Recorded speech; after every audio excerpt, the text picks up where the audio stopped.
Because what, you know, the English, they say, don't put all your eggs in one basket. I mean, they gave him one-time questions, 3 questions at the same time. Why Allah give him here and there question and their answer here and there? What the heck is that? But anyway, go ahead to the answer. Go ahead. Surah Al-Kahf, indicating that these two surahs constitute a pair. If these two surahs constitute a pair, and if we have to recite the whole Qur'an once a month, you know that, don't you? Answer me. Answer me. So you are teaching your children, aren't you, to recite the whole Qur'an once a month? This is your first. You have to teach your children to recite the Quran once a month, not to understand the Quran, just recite it. Duty to the Quran first. Yeah, yeah. All the others come after this. The first duty to the Quran is to recite the whole Quran in Arabic. In Arabic? Once a month. A Pakistani if you guy. could do better than that, yes. So you'll have to divide the Quran into 30 parts and you recite one juz every day. I mean, we were talking about a topic and now suddenly the topic is about reciting the Quran in 3 parts. Hey, Joe Biden, focus. So on the day when you come to... Oh, look like we have to skip here. What the heck with this guy? Okay.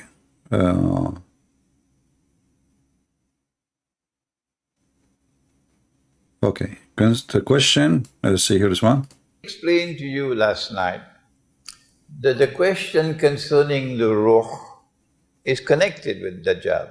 And for that, if you don't know, you have to go to my latest book entitled The Quran, Dajjal, and the Jassad, correct. When Allah subhanahu wa ta'ala sent down the answers, notice that nothing happens in the Quran by accident. But you have to be a keen observer. And you have to be someone who is serious in your attachment with the Quran.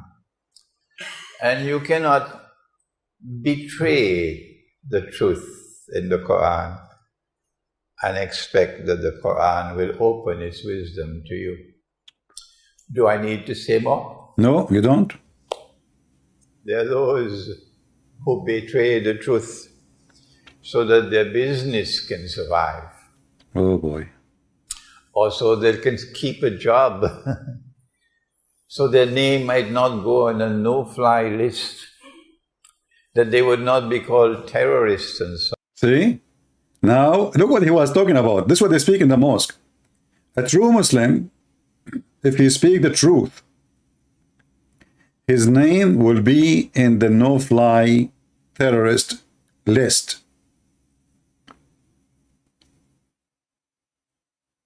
Did you hear it? A true Muslim is the one who say it as it is. And the second you say it, you will be where? You will be in the terrorist no-flight list, which means you are not allowed to fly in any airplane. There are those who sit on the fence when it comes to truth. When Allah says He sent this ummah with a mission, Amar bil ma'ruf, it is the truth. I mean, this guy, let us focus. Where is the topic, man? Okay. So now let us see.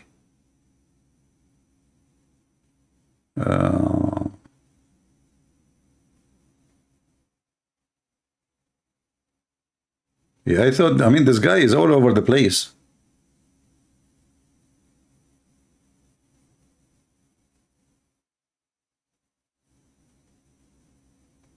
Soviet Union, I'm going through the text to see what he's talking about.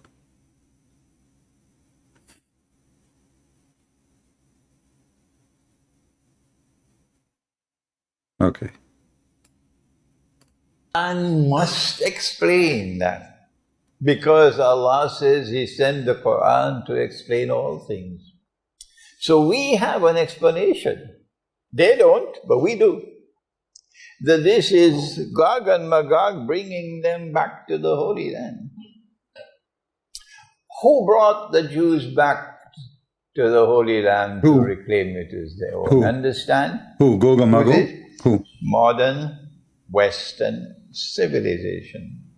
And so Gog and Magog are located within modern Western civilization. That is different from what Yasser Qadi said. Guys, Gog and Magog, they live in England. Gog and Magog, they live where? In England. Aman Rabbi Aman. I thought Muhammad, he said the Turkish, and he said they are Asian, and he said they have small eyes, and he said they sleep inside their ears. Let me look. You know what? I always was wondering.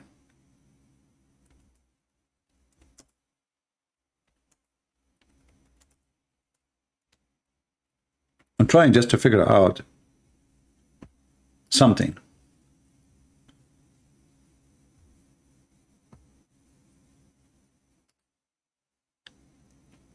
Which I could not really understand. But now, by the help of the Islamic sheikhs, so Gog and Magog, they live in England. And now, if we look at the hair of this guy, isn't it obvious that he is coming through the hole in the wall, which is Gog and Magog trying to open? Otherwise, I challenge you, why his hair is always like that? Just think about it. The hole is so narrow, and he is trying to go through. What is the first thing will go inside the hole? His head. And what that will do to his hair? As you see. Very simple.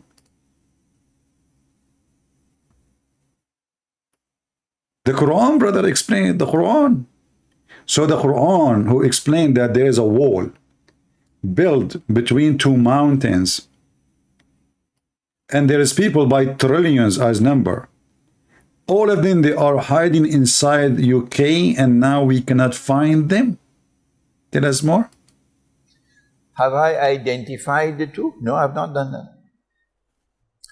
I've not said that modern Western civilization is Gog and Magog. Did I say that? No, you did not say that. I said Gog and Magog are located within modern Western civilization. Yeah. But mine has remained a solitary voice for 20 years now. No one else has come forward. No scholar of Islam has come forward in 20 years to say, yes, Imran is right.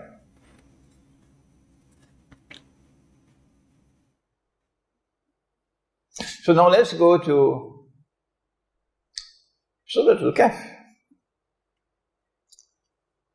And Allah subhanahu wa ta'ala is answering the question about the great traveler. The great traveler, guys. The great traveler, his name now. That is a new name. The great traveler. This guy from YouTube, I think. And he repeats the question, وَيَسْأَلُونَكَ عَنْ ذِي الْقَرْنَيْنِ.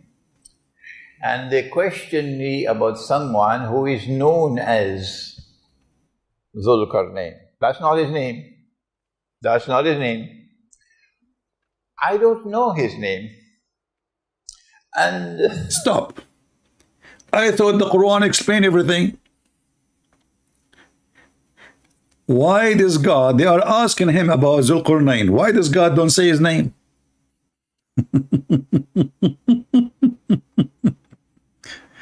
How many times in this video this guy he said the Quran explained everything? Dhul Qarnayn in Arabic means the person with the two horn. The one with the two horn. How in the world the God of Islam he used such a word? Wearing horns is an act of pagans, the Roman pagans, where they have a hat and it has horn in it. What kind of God he accept to announce that Zulqarnain, the man with the two horn, is a prophet of Allah? And all of us, we knew that this is Alexander the Great. And even the interpretation of the Quran, it says that. I don't want to know his name. It's not important to me. Why? Why is not important? He's known as Zulqarnain. And qarn can mean a horn, and qarn can mean a generation, a people, an epoch, an age. So which one is it? The possessor of two horns, or someone who will impact on two ages? Which one is it? Which one? Proper methodology is, since this is located in the Quran, let's go to the Quran. Let the Quran answer the question. Okay. And when we go to the Quran, we find that Allah has always used the word qarn to mean a generation, an age, an epoch, and has never used the word qarn to mean horn. So the answer is, Zulqarnain is not. Brother, look at this genius. So Zulqarnain, Allah, he used the same word, but it come as a word mean generation. And as long as Allah, he used it in different verses, and it's meant generation, well, obviously, his name is the man with the two generation. Why? This guy, he did live for 200 years?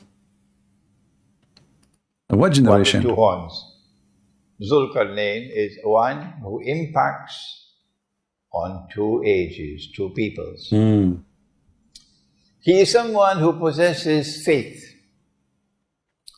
Faith in Allah,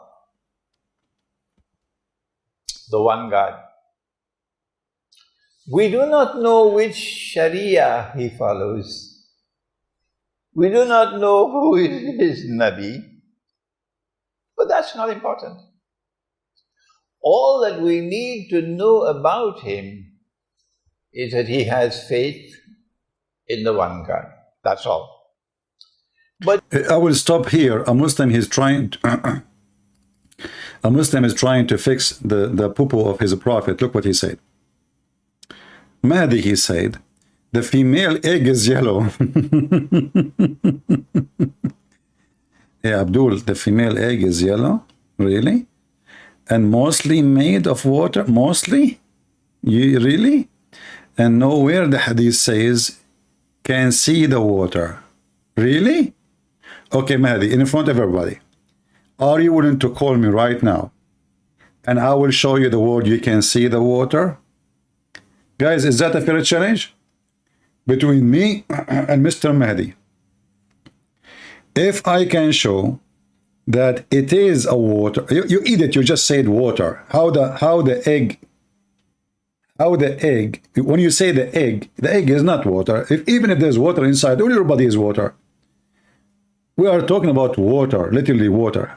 Secondly, if I show you the word see, do you accept the challenge?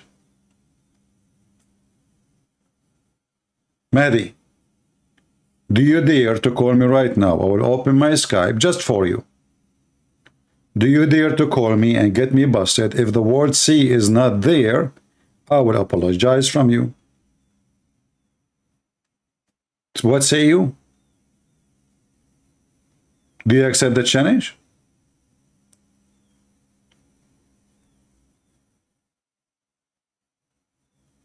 Don't change what you said. You said it doesn't say see. It doesn't say see. So if it's an egg is not something we can see. This is your statement. Still, it is fresh on the wall. Do you dare to call me?